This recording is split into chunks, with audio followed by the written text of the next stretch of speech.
ang story na to kay kuan siya about sa week 27. Isa naka-remember sa itong klase itong Age? Ako! Oo, sa man itong klase itong Age? David and Goliath. Si David and Goliath. Sino sa ito? Friend sila, friend.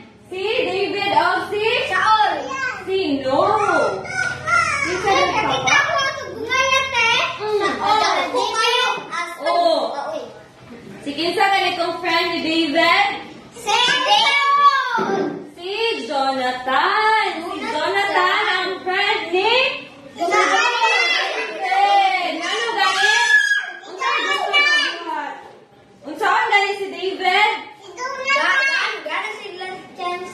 Oo, ipapatay si? Kinsa na ganitong ipapatay? David. Si David. Gusto ipapatay. Anong gusto man ipapatay?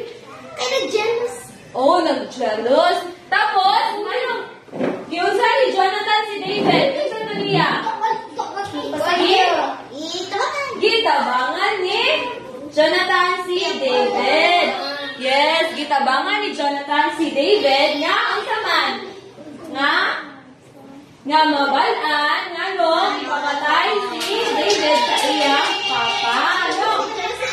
Oh, very good. So, itong story karon kay some servants who not join Saul. Listen. Kuy, wala na minaw. Ang sama na. Dili ko. So, naibang ko i-prepare para lingkuran. Sige na. Sige, go. So, our story for today is week 27. So, the title of our story is Some Servants Do Not Join Saul. So, servants, din. Saan ang mga servants? Yes, servants. Mga servants, mga kanyan. Yes, mga maid. Mga sulugoon. Na mga servants, sulugoon. Or mag-serve sa hari, di ba? So, na kayo diri, some servants do not join Saul.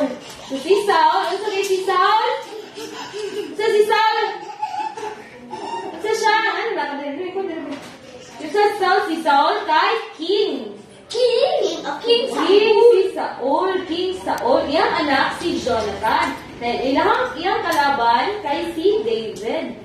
Tapos, di ba, friend, ba si Jonathan o si David? Tapos, gusto ni David na tagaan ng second chance ang papa ni Jonathan. Pero, dili mang yun siya, no?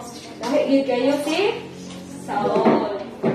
So, our story for today is, ang point to emphasize is we should not give into pressure to join in activities against someone.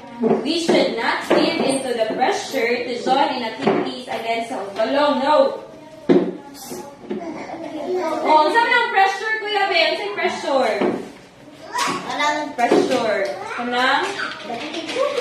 Oh, ma-pressure ka, marathon na ka, or kanang isa ba dira? So, we should not give up into pressure to join activities against someone. So, ako ang kuan karang memory verse is Acts 23:1b. O, kami upat. Assignment din ninyo sunod Domingo. Assignment din memorize na. Kamong upat. Si Kuya, ikaw, si Kuya Samuel, si Ate, o ikaw ha.